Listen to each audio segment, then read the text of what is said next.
एक बार भगवान बुद्ध भिक्षा के लिए एक किसान के यहाँ पहुँचे।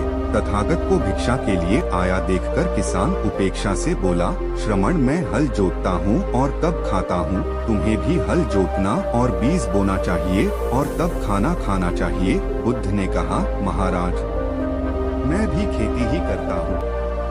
इस पर किसान को जिज्ञासा हुई और वह बोला, मैं न तो तुम्हारे पास हल देखता हूँ, न बैल और न ही खेती का स्थल। तब आप कैसे कहते हैं कि आप भी खेती ही करते हो? आप कृपया अपनी खेती के संबंध में समझाइए।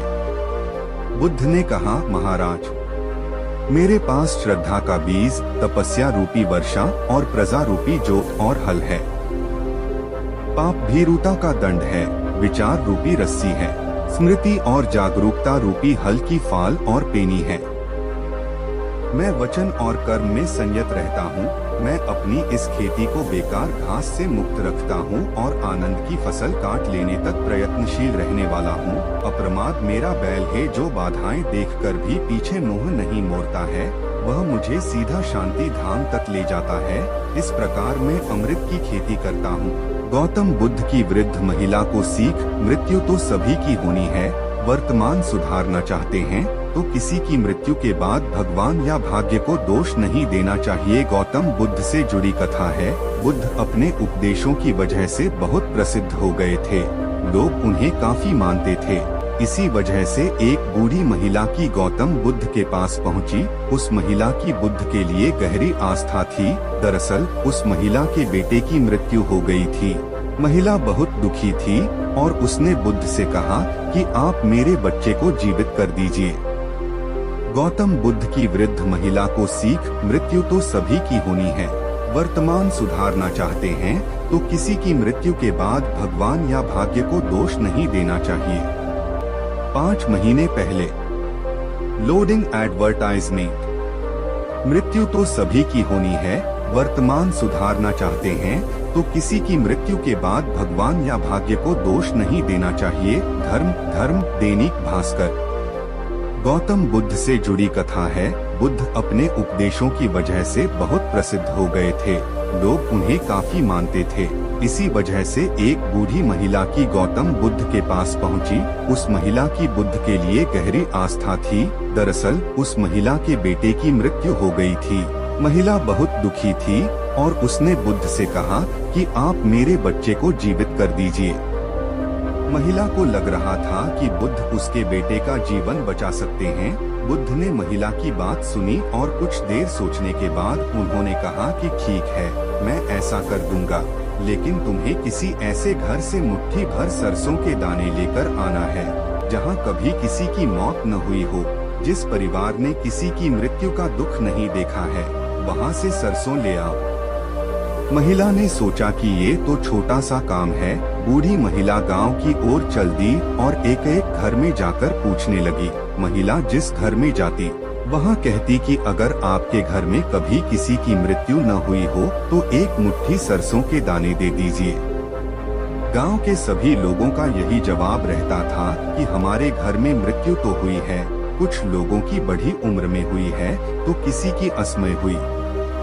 जब सभी घरों से ऐसे ही उत्तर मिल रहे थे तो महिला समझ गई कि बुद्ध ने मुझे जरूर कुछ सोचकर ही भेजा है। जब वह लौटकर बुद्ध के पास पहुंची, तब तक वह जान चुकी थी कि एक दिन मौत सबको आनी है। उसका शोक लंबे समय तक नहीं मनाना चाहिए। बुद्ध ने इस कथा में संदेश दिया है कि व्यक्ति को किसी की मृत्यु का ज्यादा शोक नहीं मनाना चाहिए, क्योंकि मृत्यु तो सभी की होनी ही है। शोक मनाने से वर्तमान खराब होता है और इसका असर हमारे भविष्य पर भी होता है। सुख की नींद। गौतम बुद्ध की प्रेरक कहानियाँ।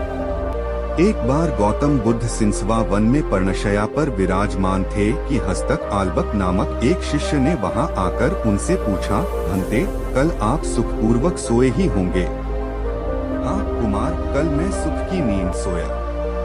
किंतु भगवन, कल रात तो हिमपात हो रहा था और ठंड भी कड़ाके की थी। आपके पत्तों का आसन तो एकदम पतला है, फिर भी आप कहते हैं कि आप सुख की नींद सोए। अच्छा कुमार, मेरे प्रश्न का उत्तर दो।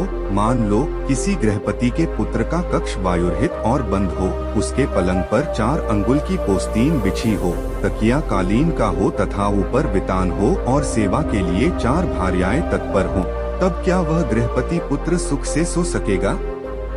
हाँ भंते, इतनी सुख सुविधाएं होने पर भला वह सुख से क्यों न सोएगा?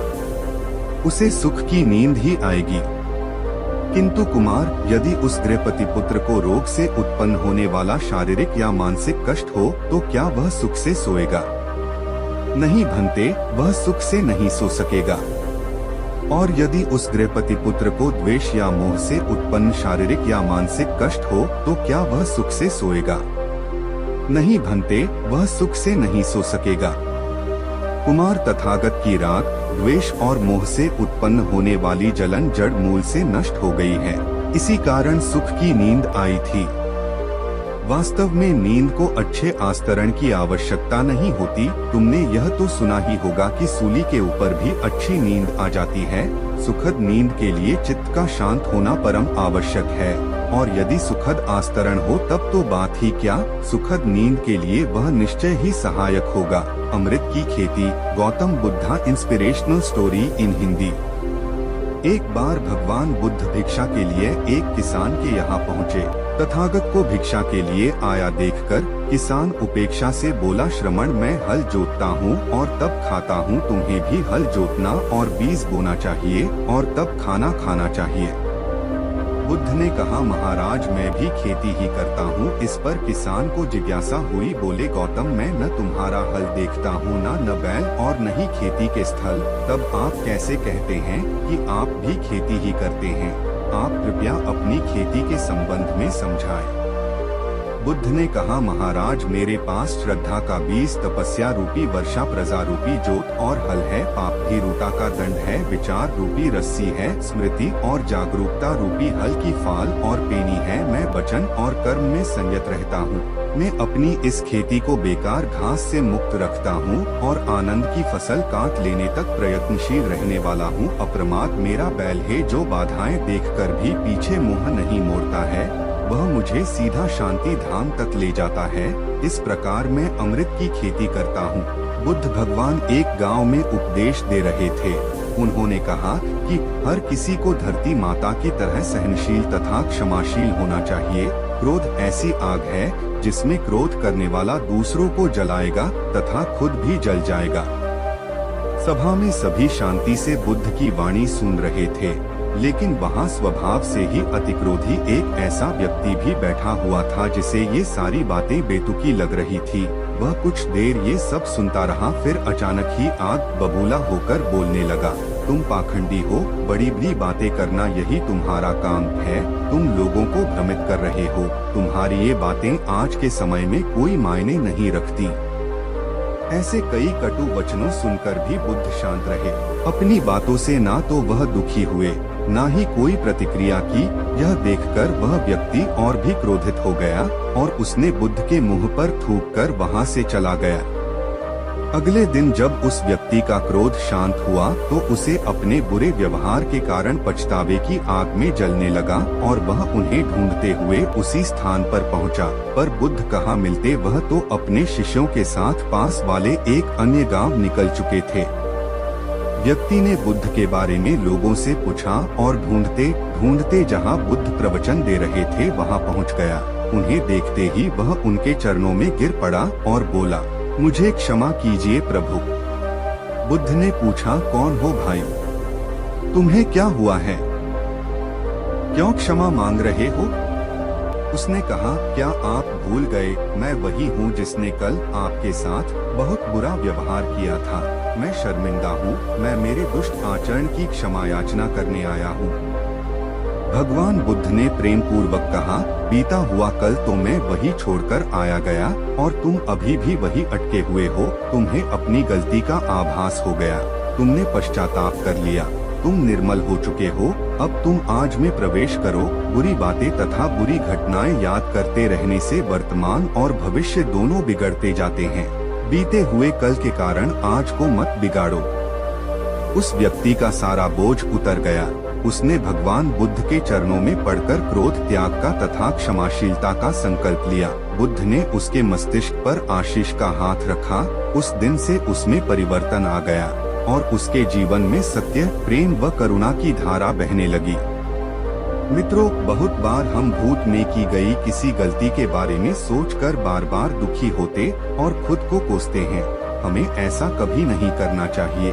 गलती का बोध हो जाने पर हमें उसे कभी ना दोहराने का संकल्प लेना चाहिए और एक नई ऊर्जा के साथ वर्तमान को सुदृढ़ बनाना चाहिए।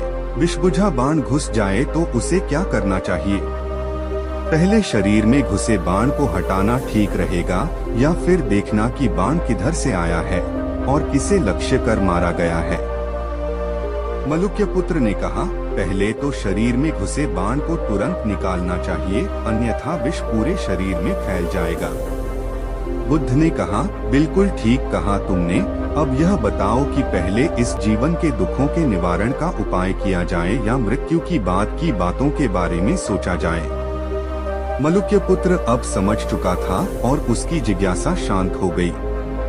बुद्ध ने कहा, सबका हित करो। एक दिन एक व्यक्ति बुद्ध के पास पहुंचा। वह बहुत अधिक तनाव में था।